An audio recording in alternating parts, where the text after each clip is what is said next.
নাগদেব নাগিন সুকন্যার কথা ভাবতে থাকে আর মনে মনে ভাবতে থাকে যে আসলে কি এটা তার দ্বিতীয় জন্ম। আমাকে নাগিন সুকন্যার সাথে দেখা করতে হবে, আর আসল সত্যির রহস্য আমাকে খুঁজে বার করতে হবে। এই বলে দেব নাগিন সুকন্যার সাথে দেখা করতে যায়, কিন্তু নাগিন সুকন্যার কপাল অতটা ভালো ছিল না। নাগমণি হারানোর কারণে নাগিন সুকন্যা একেবারে সাধারণ মেয়েতে পরিণত হয়।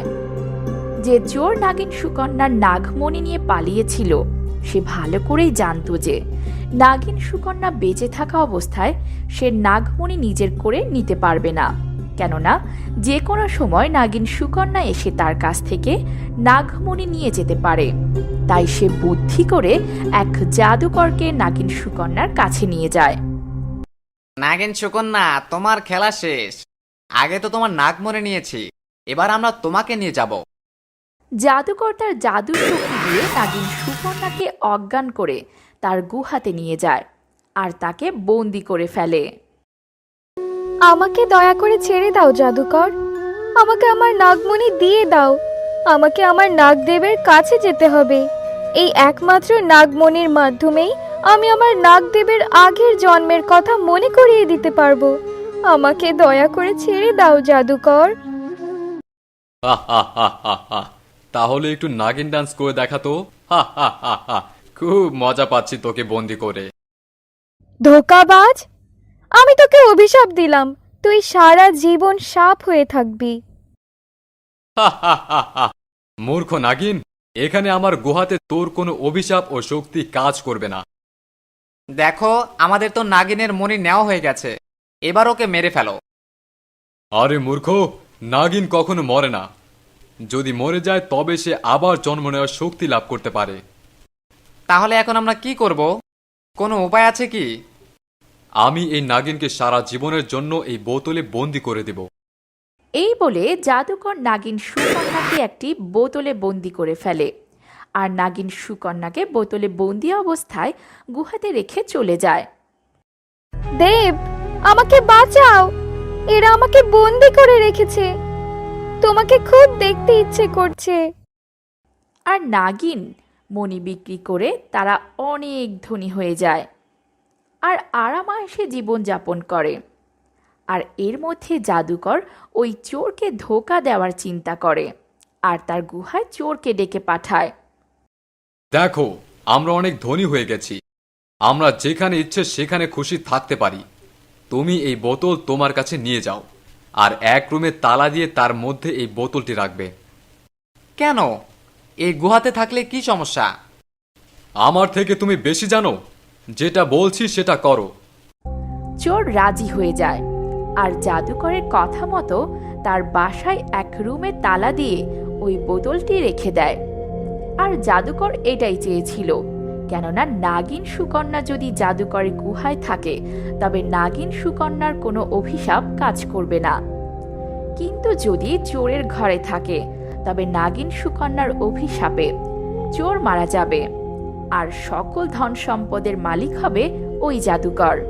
ঠিক তাই হলো, নাগিন সুকন্যার অভিশাপের কারণে চোর মারা গেল। তারপর ওই চোরের পরিবার ওই বাড়িটি অন্য ব্যক্তির কাছে বিক্রি করে দেয়। নাগিন সুকন্যা ওই বাড়িতে থাকার কারণে যে ওই বাড়িতে থাকতো সেই মারা যেত। এভাবে অনেক দিন পার হয়ে যায়। আর ভাগ্যের কি পরিহাস, ওই বাড়িটি দেব কিনে নেয় আর দেব তখনও নাগিন সুকন্যার জন্য অপেক্ষা করতে থাকে। নাগিন সুকন্যা, তুমি কোথায়? আমি আজও তোমার অপেক্ষায় রয়েছে। তো বন্ধুরা, কি হবে পরের পর্বে? নাগদেব কি নাগিন সুকন্যাকে বাঁচাবে, নাকি অন্যদের মতো এই বাড়িতে থাকার কারণে মারা যাবে। কিভাবে নাগিন সুকন্যা রক্ষা পাবে, কিভাবে নাগিন সুকন্যা জাদুকরকে শাস্তি দেবে, দেখতে হলে চোখ রাখুন ZRD অ্যানিমেশন স্টুডিও চ্যানেলে। আর গল্পটি ভালো লাগলে লাইক, কমেন্ট ও শেয়ার করুন। ধন্যবাদ।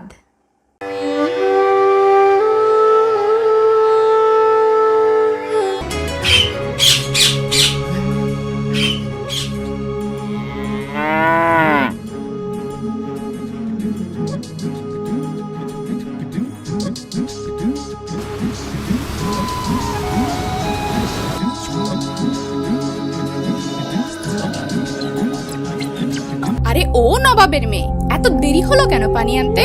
এখনো কাপড় কাচা, বাসন মাজা বাকি আছে। এসব কে করবে শুনি? এখনই করছি মা। খবরদার আমাকে মা বলে ডাকবি না। নিজের মাকে তো জন্ম হতেই খেয়ে ফেলেছিস, এখন কি আমাকেও মারতে চাস? আরে সোনা মা আমার, আজ অনেক তাড়াতাড়ি ঘুম থেকে উঠেছে যে। শরীর কি সুস্থ আছে তোমার? হ্যাঁ মা, আমি ঠিক আছি। একটু ক্ষুধা লাগছে, আমাকে খেতে দাও। আরে আমার সোনা, খুব ক্ষুধা লাগছে? আর একে দেখো, নবাবের মেয়ে এখন আমার ছোট মেয়ের জন্য খাবার রেডি করলো না। আমার মুখের দিকে এইভাবে তাকিয়ে থাকবি নাকি খাবার বানাবি? এখনই বানাচ্ছি মা, এখনই। রাতে মনে দুঃখ করে স্বপ্না বলে যে, মা, আজকে তোমার কথা খুব বেশি মনে পড়ছে।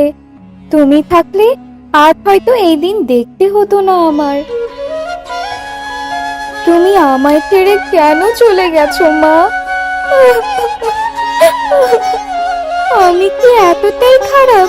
তুমি বলো মা, তুমি আমাকে তোমার কাছে নিয়ে যাও মা। আমি তোমার কাছে থাকতে চাই। রাতে এভাবে দুঃখ করতে করতে স্বপ্না ঘুমিয়ে পড়ে। পরের দিন স্বপ্না কুয়া থেকে পানি আনতে যায়। আর সে যখন কুয়া থেকে পানি উঠিয়ে কলসে নিয়ে বাড়ির উদ্দেশ্যে রওনা দেয়, তারপর অনেক দূর আসার পর এক বৃদ্ধা মহিলা তাকে বলে যে, মা, আমাকে একটু পানি খাওয়াবে? আমার অনেক তৃষ্ণা পেয়েছে। আচ্ছা, আপনি এই কলসির পানিটুকু নিয়ে পান করেন।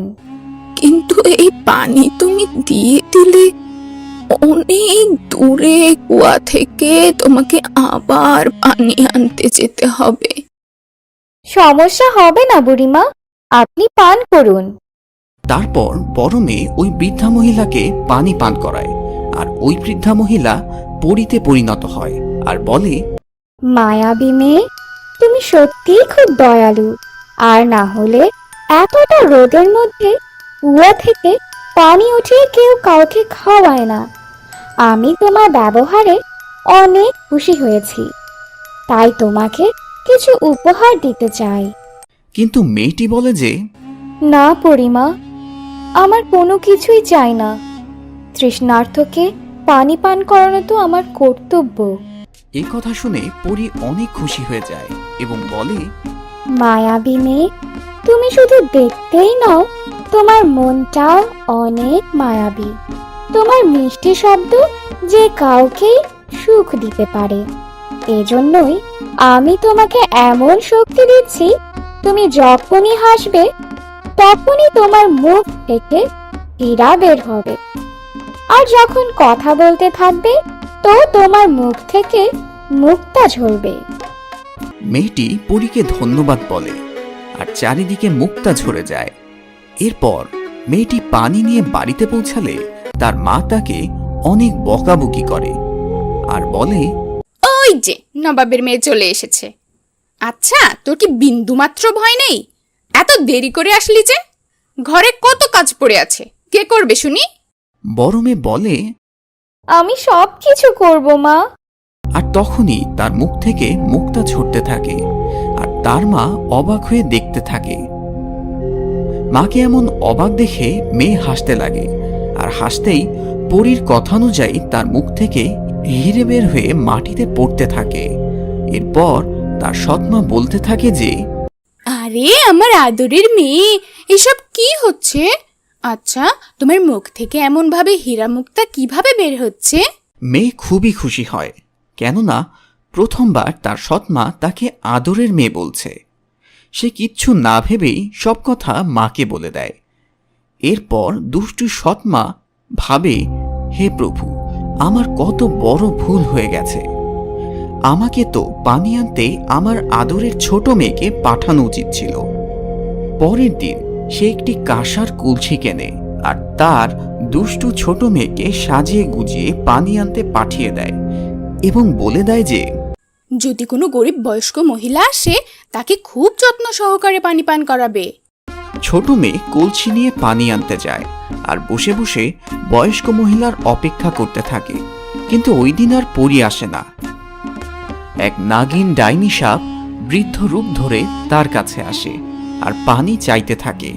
কিন্তু ছোট মেয়ে বলে, যা ভাগ এখান থেকে, ভিখারি কোথাকার। এই কাঁসার কলসি রোদের মধ্যে আমি কি তোকে পানি খাওয়ানোর জন্য এসেছি? যা ভাগ এখান থেকে।